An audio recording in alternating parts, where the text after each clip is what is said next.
quelques-unes d'entre elles. Alors, la première question est la suivante. Comportement du disciple Tijani dans la vie quotidienne. Ça veut dire, quel est le comportement que doit adopter le disciple Tijani dans la vie quotidienne? Ce qu'il faut comprendre, le disciple Tijani, c'est un musulman comme tous les musulmans d'abord. Et avant cela, c'est un être humain comme tous les êtres humains. Ce n'est pas parce qu'il est Tijani alors qu'il devient extraordinaire, il n'est pas comme les autres. Baye Niasse disait que moi que vous voyez là, je suis un homme ordinaire. Je ne me rappelle que je suis Tijani que lorsque je tiens mon chapelet pour faire mon wird, quand je finis mon wird, je suis un homme ordinaire comme tout le monde. Deuxièmement, le Tijanite certainement a un plus que les autres n'ont pas quand il s'est consacré à une école spirituelle afin de purifier son âme. Et si cela est vrai, on doit sentir la purification dans ses actes de tous les jours. Là où les autres glissent et tombent facilement, lui, il doit pouvoir résister là-bas. Sinon, à quoi bon d'appartenir à une école où tu tombes partout où les autres tombent? Tu passes tout ton temps à faire l'istighfar, la salat et la ilaha illallah, ayant une onction spéciale. Mais cependant, ceux-là qui n'ont pas d'onction comme toi, là où eux, ils sont résistants, toi, tu tombes là-bas. Là, ça n'est pas digne d'être un Tijanite. La Tijaniya, le goût de la Tijaniya se fait pour réaliser les vertus en toi. Il faut qu'on sente que tu es un être vertueux partout où tu vas. Tu ne parles pas n'importe comment. Partout, on ne te trouve pas en train de gueuler, en train d'insulter. On te trouvera quelqu'un de très patient et un bon conseiller partout. Quand on te voit, ta vision doit ramener les hommes à Allah subhanahu wa ta'ala, de par ton comportement. Mais si tu te réclames de la tariqa tijana et que quand on te voit, on se souvient de Shaitan, alors sache que toi, ta tijaniya là, c'est autre chose, ce n'est pas de la tijaniya. Alors, en un mot, le disciple de la tariqa tijana doit être la manifestation de toutes les valeurs de l'éthique et des vertus. Et s'il ne l'a pas encore, il doit douter de son chapelet et il doit revoir son affiliation à Cheikh Ahmad Tijani. La deuxième question, il y a un hadith qui dit que Dieu envoie à l'humanité chaque 100 ans un revivificateur. Al-Mujaddid. Inna Allah yab'asu ila hazil umma fi kulli mi'ati sana man yujaddidu laha amra diniha aw diniha.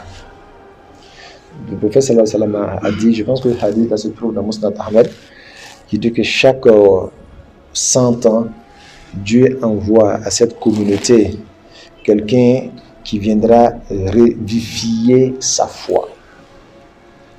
Alors tout le monde a parlé, il peut être un revivificateur par rapport à la charia. La charia aussi a besoin d'être revivifiée. On a vu ça, Cheikh Ahmad Tijani, comment est-ce qu'il a donné de la valeur à la lecture de la basmala dans la prière.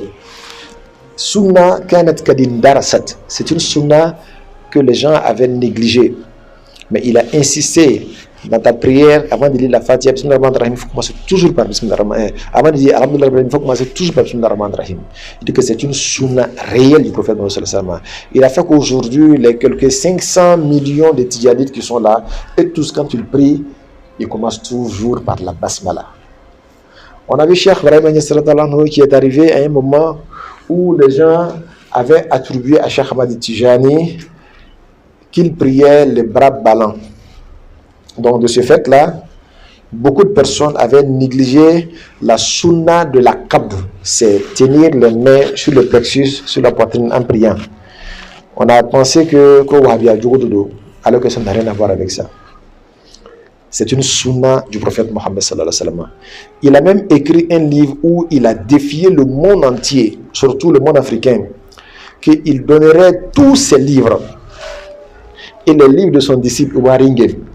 Et pour ceux-là qui connaissent Obaringen, quand tu vas au Nigeria, il a un domaine de bibliothèque. C'est comme s'il avait tout un quartier tous les livres de certains disciples de Bagnès.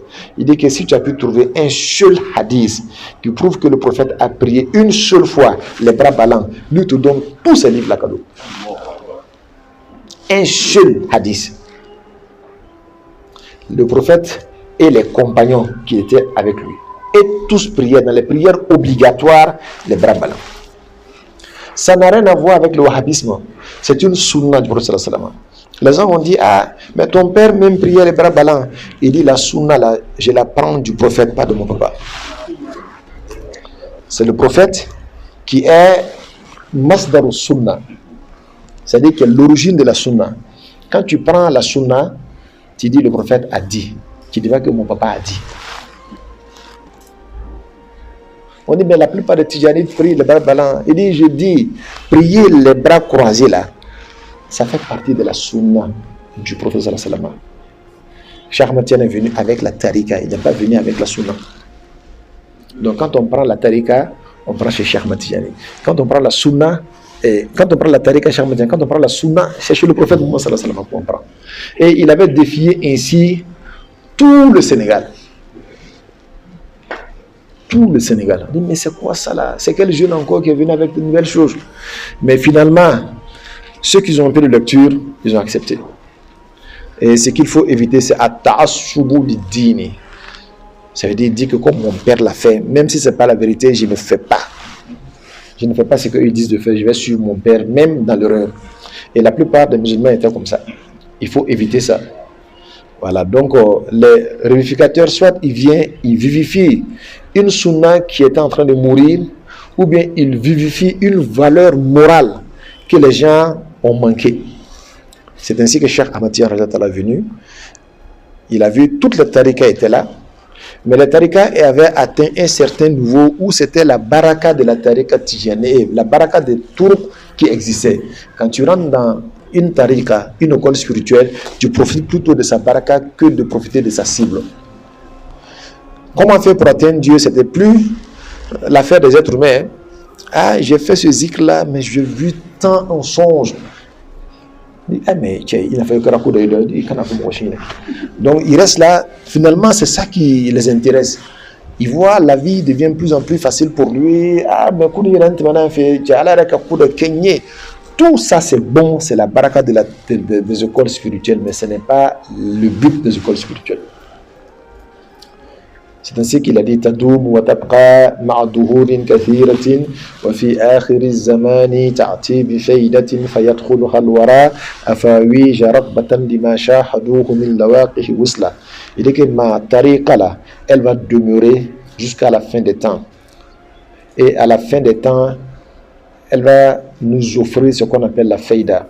Et grâce à la faïda, les gens viendront de partout parce que les gens sauront que quand ils viendront pour la faïda, ils pourront atteindre Dieu. Parce que atteindre Dieu là, c'est ça le but de tariqa. Ce n'est pas seulement rentrer pour profiter de la baraka de la tariqa. Un homme qui fait beaucoup de route là, quand tu le vois à côté d'un homme qui fait le but, mais ils n'ont pas la même carrure spirituelle. Tu vas sentir beaucoup de choses en lui. Mais c'est pas ça là qui est la chose. Et il disait quelque chose de très fort. Il dit que nous, notre quête là, ce n'est pas que la pluie tombe. Si la pluie tombe, il faut que les plantes germent. Et notre quête aussi, les plantes germent et ont germé seulement sans donner de fruits. C'est pas ça qui est notre quête. Il faut que la pluie tombe, il faut que les plantes germent, il faut que les plantes donnent des fruits. Il dit si les plantes germent aussi, nous n'observons pas, nous ne regardons pas. Nous sommes là aux aguets avec nos machettes. Quand les mauvaises herbes veulent pousser, on les coupe. Et avec ça, c'est un enseignement formidable. Tu as prié Dieu, Dieu a répondu à ton appel. Ton cœur s'est mis dans un certain état de pureté. Mais cet état de pureté-là, tant que ça n'a pas donné un résultat, on n'a pas encore atteint le but. Tu vois les signes manifestés en toi. Tu vois une certaine lumière en toi. Mais ce n'est pas ça qu'on recherche. Ce n'est pas ça qu'on recherche. Est-ce que ça parvient à corriger tout ce que tu fais? Est-ce que ça parvient à te donner le résultat qui est al-istiqama? Comme on a dit au prophète Mohammed sallallahu alayhi wa sallam, sois droit comme on te l'a recommandé. Il dit parce que tout ça là, c'est pour observer la droiture. Quand on parle de droiture, on voit toutes les valeurs dans la droiture. Ça ne laisse rien derrière, ça prend tout l'éthique, c'est dans la droiture. Est-ce que ça a pu déteindre sur toi comme cela? Alors donc, si ça déteint sur toi et que tu vois que ça commence à faire, reste aux aguets, le Satan n'est pas idiot. Quand il veut tromper, mais c'est vous comme ça qui cherche à tromper. Parce que c'est que si l'un de ces personnes que tout le monde a eu confiance en lui est égaré, c'est des milliers de personnes qui seront égarées. Donc, sois là aux aguets avec ta machette. Les mauvaises herbes là, ce sont les inspirations sataniques qui rentrent. Quand ça rentre dans un champ, ça étouffe toutes les plantes. Donc, toutes les inspirations spirituelles qui vont germer de ton cœur, lui, il est là, il veut leur donner une autre connotation. Toi, tu dois refuser toujours Satan. Toujours tu es aux aguets. Quand on a fait jamais, il faut qu'il tire ça. C'est ce qu'on appelle al-muraqaba. Tu observes Dieu, tu observes Shaitan. Allah, Shaitan, donc tu es entre les deux.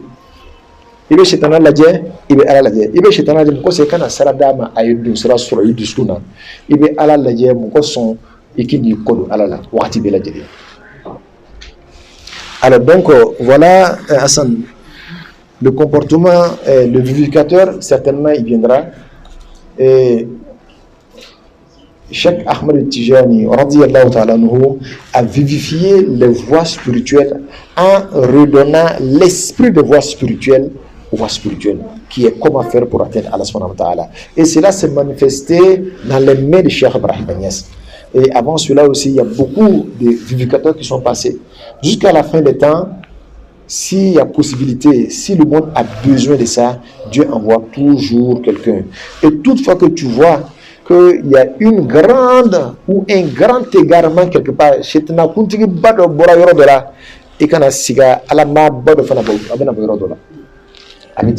ça qui fait l'équilibre.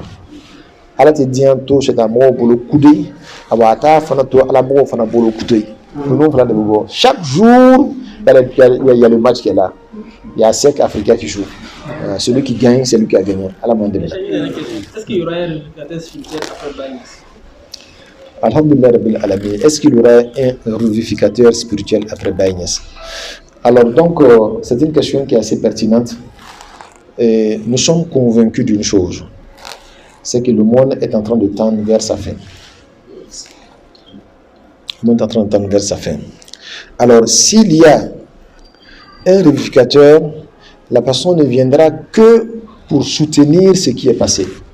Parce que les révivificateurs, là, en réalité, ils ne viennent pas avec une nouvelle religion. Ils viennent en assistance vis-à-vis de ceux qui les ont précédés. Et si le monde a besoin d'un révivificateur, ce n'est pas exagéré que Dieu envoie toujours un révivificateur. Mais ça ne peut pas être en dehors du révivificateur dans la connaissance d'Allah subhanahu wa ta'ala. Parce que dès l'instant qu'on atteint la connaissance de Dieu, on a atteint même le but de la chose. C'est-à-dire quelqu'un d'autre ne vient pas pour demander aux gens de se conformer à quelque chose d'autre en dehors de ça. Maintenant, qui est le révivificateur? Ça, c'est Dieu seul qui le sait. Voilà, c'est ainsi que vous allez voir tout le monde crier, dire que c'est sa femme qui est la plus belle. Mais moi-même, ma femme aussi est la plus jolie. Alors donc, chacun va dire que moi, c'est mon cheikh qui est le khalife. Celui-ci va dire que c'est mon cheikh qui est le khalife. Et c'est ça qui fait que la chose est intéressante. Ça nous amène, nous tous, à œuvrer dans le bon sens et à dire à Dieu que s'il y a quelque chose chez toi qu'un autre humain mérite là, fasse que ça soit moi. Et ce n'est pas mauvais de souhaiter cela chez Dieu. Et si tu en es digne, Dieu te nommera, Inch'Allah. J'ai dit tout à l'heure que le disciple doit être tout le temps avec le cheikh. Et c'est hier que je vais expliquer ça correctement. Voilà pourquoi je n'ai pas eu besoin de rentrer dans toutes les facettes. Mais il s'agit là d'être avec lui par le cœur surtout. Parce que ça ne sert à rien d'être avec le cheikh physiquement alors que ton cœur n'est pas avec lui. Voilà pourquoi Cheikh a insisté sur l'amour du disciple à l'endroit du cheikh. Cet amour-là, s'il est acquis, même si le disciple est loin physiquement, il sera avec le cheikh parce que son cœur est avec le cheikh. Maintenant, s'il a eu la chance d'habiter avec lui, dans la même ville, dans le même pays, dans le même quartier, il est important que souvent qu'il passe voir le cheikh. Parce que ça renouvelle l'amour. S'il n'est pas de ceux-là qui peuvent venir rester pour servir à tout moment, on ne lui demande pas ça. Parce que tout le monde n'est pas créé pour ça.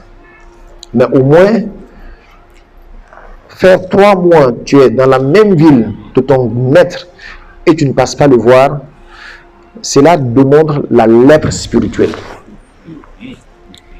C'est-à-dire que la personne, sa spiritualité est frappée par la lèpre. Voilà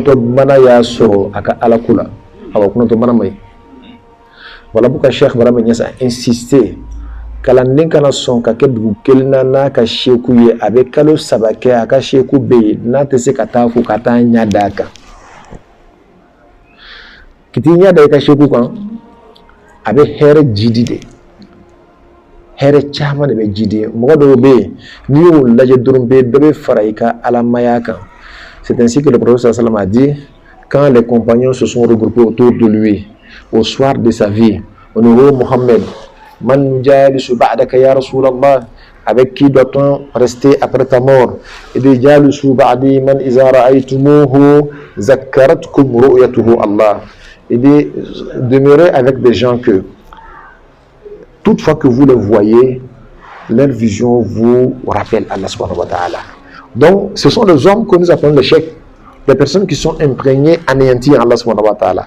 Quand vous les voyez automatiquement, vous vous souvenez d'Allah. Quand vous les voyez automatiquement, il y a des comportements en vous que vous-même vous mettez ces comportements-là en cause. Vous dites, ah, vraiment, voilà l'homme que je vais être comme lui. Je vais prendre la ferme résolution de ne plus faire ça et ça. Donc, être avec eux, t'aide même à suivre et à pratiquer la voie correctement. C'est de ça qu'il s'agissait. Être avec eux physiquement par moment, mais être avec eux toujours par le cœur en les aimant. Allah kandeme. Inch'Allah. Alors dans Ruh al-Adab, Baye Niass a distribué les fiches de poste. Voilà ce que le chef doit faire, voilà ce que le disciple doit faire. Mais aussi, il a établi le lien entre les disciples eux-mêmes. Et ce lien est forcément basé sur l'amour. Parce que Cheikh Ahmad Tidiane dit que le prophète Mohammed sallallahu alayhi wa sallam a dit, dis à tes disciples de ne point nous causer du tort, en se causant eux-mêmes du tort. Donc le disciple qui pense que son frère qui est là est un disciple de Cheikh Ahmad Tijani, sache que le disciple de Cheikh Ahmad Tijani, il est dans la garantie du prophète Mohammed sallallahu alayhi wa sallam. Quand tu le touches, c'est au prophète que tu auras touché. Donc tu vas rendre compte devant Allah subhanahu wa ta'ala. Alors si cela est vrai, entre vous-même les disciples, il y a des choses que vous devez prendre de l'auteur et éviter que cela n'arrive à votre frère par votre entremise. Il ne faut pas causer du tort à un disciple de Cheikh Ahmad Tijani. Et si tu as causé du tort, si tu peux prendre de l'auteur en le pardonnant, pardonne-le. Et s'il faut s'asseoir pour parler afin d'éviter toute autre chose, assois-toi avec lui. Mon frère, la dernière fois tu as dit ça, j'ai appris ça, j'ai pas aimé. Si c'est lui, il te dira vraiment, si je l'ai dit, pardonne-moi. Si ce n'est pas lui, non, tu as mal compris, c'est pas moi. Voilà ce qu'on voulait dire. Et puis c'est fini. Mais il ne faut pas entretenir la haine et, j'allais dire, les rancunes dans le cœur. Allah kandeme subhana rabbika rabbil izzati amma yasifuna wa salamun ala al-mursalin walhamdulillahi rabbil alamin.